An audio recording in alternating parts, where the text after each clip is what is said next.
This is all you're getting is my big old face with no makeup, looking down at the camera because this is what my hands-free device is doing. And we're walking, and we're gonna get the fat off, but we're gonna be walking and talking. So listen up. If you are sort of where I am, basically, where you got irons in the fire, and one of them is social media. No matter what that end goal looks like, if you're trying to be viral, if you're doing it for income, doing it for entertainment, regardless, you want viewers, you want people to respond and react with you, right? Right, right. Well, the internet loves dumb stuff. All right, and the more dumb and crazy and dramatic you are, of course, the more viral it goes. However, I was listening to a podcast today, and I know that's boring, right?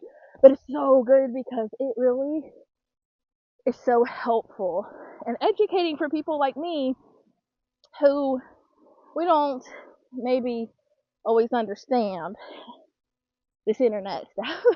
Or maybe we jumped the bandwagon a little later in life and didn't hit it up when all of these other smart Gen Z people were doing it, when YouTube wasn't as saturated as it was.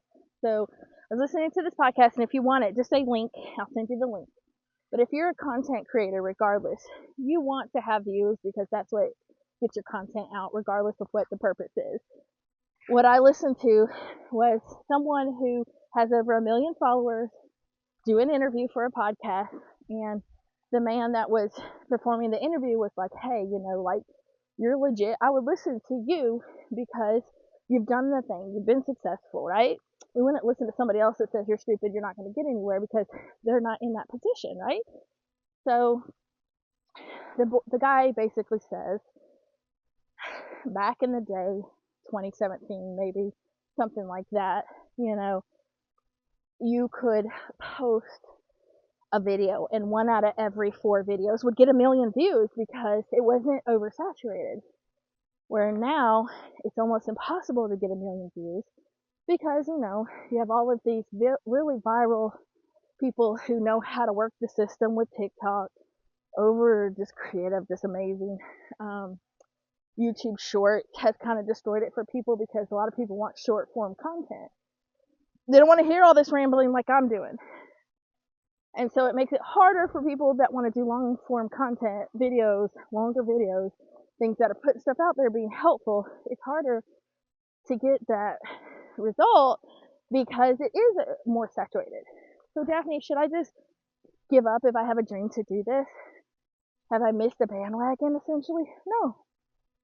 What I have learned is that you can still hop on the bandwagon no matter how old you are, but just be ready to adapt.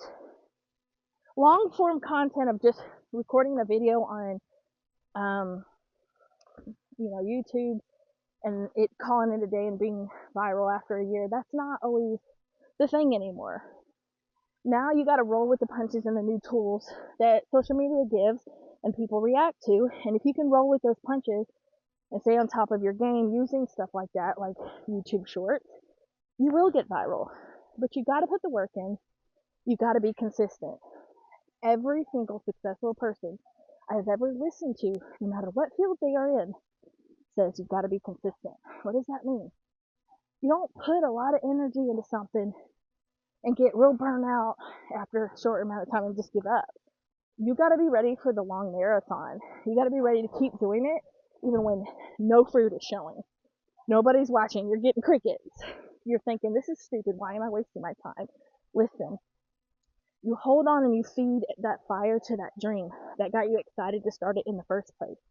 And you think about what that vision was, whether it's you want to make enough money to retire your family, you want people to recognize you and you leave a legacy, you want to get known through some big wig person and to make some kind of collaboration or deal, whatever that looks like. You do it to have fun. The thing to remember is always keep your vision in the forefront of your mind, because it takes discipline to do stuff like this every single day when you see no reward and no fruit from it, until you finally, one day, through small, tiny, continual effort, one day the dam just breaks, and all of a sudden you're seeing things. And I'm about to cry, honestly, just because it's a very emotional thing. I hate the slack that content creators get from people because they put a lot of work into this. This isn't just something that people slap together and then one day they just get lucky. That's not how that works.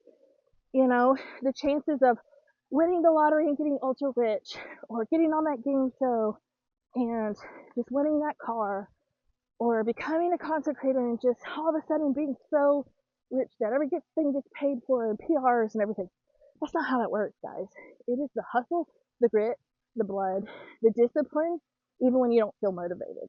You get up every day, no matter who's staring at you, who's calling you stupid, who's looking at you like, what are you doing?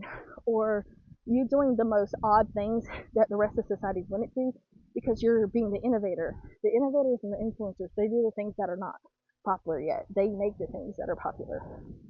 I don't know who needed to hear this. Like, I was just doing some therapy for myself, but I just felt like somebody needed to hear that. And then listening to that confirmation of the podcast of somebody who actually has made it well, has the success that comes from all the efforts they've been putting into it. That right there, it does it. So, say hello to these little fluffy cheeks. Hopefully, within a year, these little fluffy cheeks are going to be a little more healthier, as well as this will be more healthier, as well as this will be more healthier to fight. And whatever your goal looks like, whether it's losing weight and you get burnout, or the content creation, or the dream, just keep going. Keep going even when you feel sick and you don't want to get up and do it. Because that's the only reason why you get paid to go to work. You show up and you do it every day even when you hate it. But the thing that's amazing about following your dreams is that you don't hate it. You're not being forced to do this, but you still need to use that same grit. Love you. Peace.